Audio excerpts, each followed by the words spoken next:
do want to start this Friday off by saying celebrating a draft choice so publicly, celebrating, jumping up and down like that based on a decision that you know you manufactured and maneuvered to get, celebrating like that is nasty work. Yeah, he's a And much bigger guy than him, so LeBron fans you should got to be find a way to get around him ashamed. somehow. Just ashamed. May have got fouled. That's the argument there. hopefully, hopefully It is. I tried to give me a bucket. That's it. by the time I release this, I have a at least clever title for this this series. Well, either that or a significantly better paying job. Um, if I can come up with a title, or like I said, get a better job, uh, I think I can take it far. But for now, the pending title is going to be how can you not have secondhand embarrassment every time you look at a member of, well, no, that's not being fair just yet. How do you not have secondhand embarrassment every time you look at LeBron James doing anything? All right, so that's the pending title. We'll see how it goes. In any case, the celebrating Bronny's draft, which I think speaks for itself. There's also a clip here in it which Bronny almost beats Giannis off the dribble, uh, and this became a highlight for some reason. Well, no, I know the reason, but here's the thing: if that were anyone else, that wouldn't be a highlight. A and B, it's a guard going one on one against a big man. Why this? Why is this even a story? Um, there's also this clip where they're saying Bronny is showing his dominance, asserting himself, and it's Bronny taking a free throw, or at least walking to the free throw line ahead of Gabe Vincent, and Gabe Vincent appears to back off and stay on the sidelines. And this is the example that they give now of dominance. Um, Dominance, or signs of dominance. I mean, what are we saying here? The only thing it shows is how much pull Bronny has. There's a big difference between preferential treatment and asserting yourself. Um, Actually, if you think about it, typically people, at least in my experience, people that get preferential treatment typically don't show signs of dominance because things are handed to them their entire lives. So I don't imagine Bronny asserting any kind of dominance. I just don't think it would be in his personality to do so. I also want to give a shout out to Stadium Live app on Instagram. That's Stadium Live app. I want to give them a shout out because they are the reason I am now familiar with the term clip farming. And hopefully Stadium Live app isn't like this MAGA pro Trump uh, super extremist.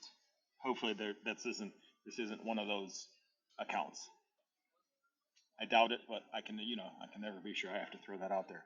Anyways, clip farming, this idea of intentionally doing something stupid or attention worthy, making it appear as an accident in order to become essentially somebody that is clip worthy. And I included one of what I believe to be said clips in which you have LeBron and Bronny on the. I mean, I'm so sick of saying their names, but at the same time, we have a message to send.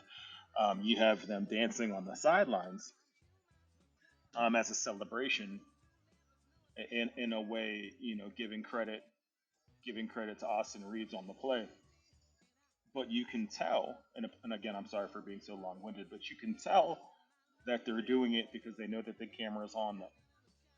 I can't say that Bronny is definitely implicated in this, but it's still LeBron creating these viral moments or trying to create these viral moments in order to stay relevant. It's no different than his big man, whose name's escaping me, but the one who put his girlfriend in a knapsack and swung her against a tree, uh, Friday the 13th style. Hayes, yeah, Hayes.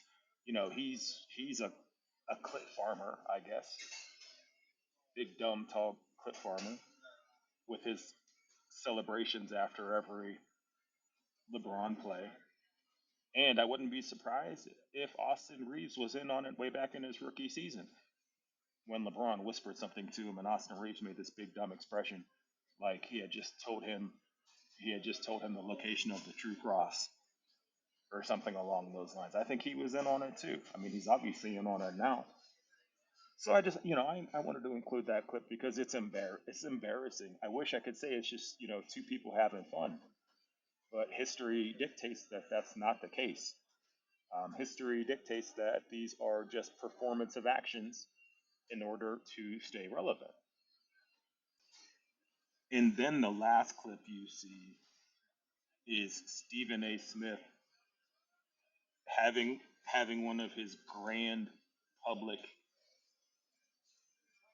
pseudo apologies or apologizing without mentioning the word sorry.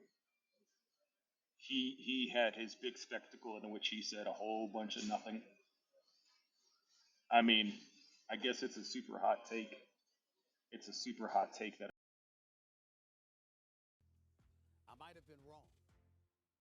Are you listening, LeBron James? Are you listening, James family? Are you listening, all you people? Because here's my position. My position was all along Bronny James needed to be in the G League.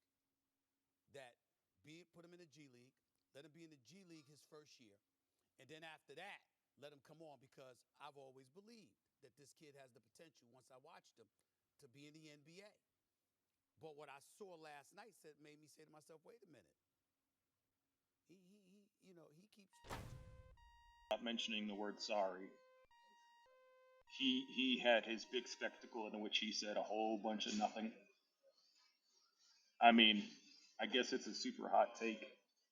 It's a super hot take that if Bronny performs well, he could be, in fact, a player in this league. So I'm going to repeat that in case you were confused, and I'm going to say it slowly. If Bronny continues to play like he did the other night, then he will be a player in this league. That is a blazing hot take and certainly worthy of all of our time and attention. And I apologize for spreading it, but I wanted to show an example of a fence rider, Stephen A. Smith. He's a fence rider. He's no different. Well, actually, no. He's on the LeBron side of the fence, but he's peeking over to the good side, right? He's peeking over and he's saying, "Oh, wait a second. If I keep doing this, I'm not going to say coon stuff. I don't think that I don't like that term. But if I keep selling out like this, ugh, they'll never let me back over there to the barbecue." So it's really interesting watching him just break with every time he's on TV, no matter what time of day it is, because it is any time of day. It's just really interesting watching him break as an individual. And I think not to ramble, he has this coming. Choose a side and stick with it.